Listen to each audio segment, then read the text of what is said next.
الحوزة العلمية في النجف الأشرف. ذهب إلى المدينة المنورة لأداء مناسك الحج.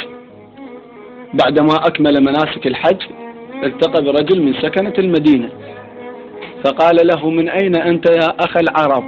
قال له: من العراق. قال له: أين في العراق؟ قال له: أنا طالب في النجف الأشرف.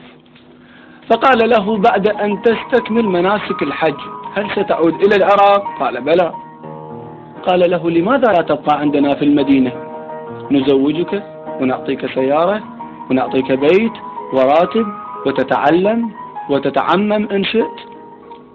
بالإضافة إلى أن الله سبحانه وتعالى فضلنا عليكم بعدة نقاط. قال له: بيش فضلكم علينا؟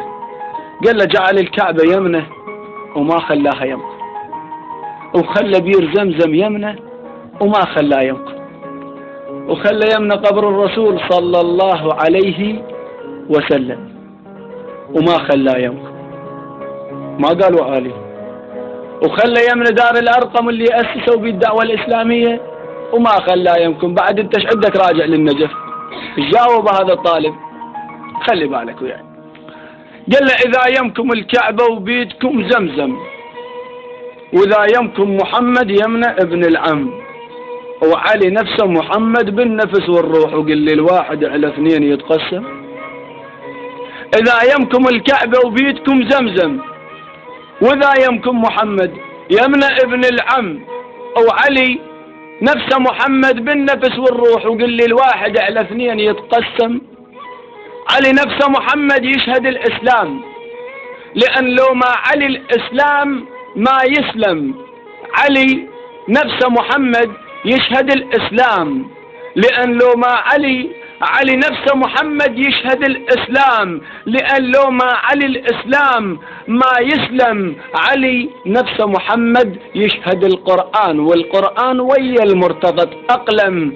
علي نفسه محمد حتى بالأحكام، وش حللوا حرم، وانت تريد عوف ولاية الكرار واسكن بالمدينة هناك واتعلم. ولك انا ما اقول لك محمد بالغدير ايش قال صلى الله عليه وآله سلم، وما اقول لك رفع يا شف وشعلك نار، لأن طاري علي يخليك تتلأثم. وما قل لك محمد بالوداع ايش قال صلى الله عليه وآله سلم، وما قل لك رفع يعشف وشعلك نار، لأن طاري علي يخليك تتلأثم. وما قل لك محمد هو داح الباب، لأن دومك تمس ما تريد تتفهم.